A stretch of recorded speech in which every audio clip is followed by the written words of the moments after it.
আওয়ামী লীগ কোনো আর রাজনৈতিক দল নয়। আওয়ামী লীগ একটি ফ্যাসিস্ট সন্ত্রাসী সংগঠনে পরিণত হয়েছে। তিনটি ভোটকে তারা কুক্ষিগত করে মানুষের ভোটাধিকার করে হরণ করেছিল। পিলখানা হত্যাকাণ্ডের মাধ্যমে বাংলাদেশের সেনাবাহিনীর দেশপ্রেমিক অংশকে তারা পরাস্ত করেছিল এবং বাংলাদেশের সার্বভৌমত্বকে হুমকির মুখে ঠেলে দিয়েছিল।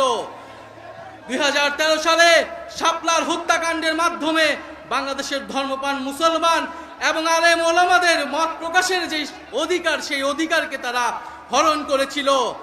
এছাড়া ধারাবাহিকভাবে কোটা সংস্কার আন্দোলন, নিরাপদ সড়ক আন্দোলন, মোদী বিরোধী আন্দোলনে তারা হত্যাকাণ্ড এবং দমন পীড়ন চালিয়েছে।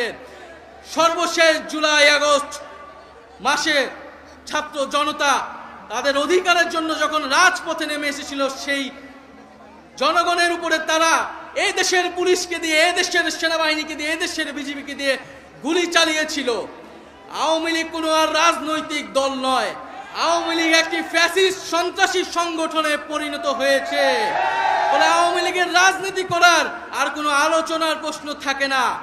আওয়ামী লীগকে আমরা এই জন্য বলছি যে আওয়ামী লীগের নিবন্ধন বাতিল করে তার রাজনৈতিক এবং সাংগঠনিক কার্যক্রম বিচার চলা পর্যন্ত নিষিদ্ধ ঘোষণা করতে হবে।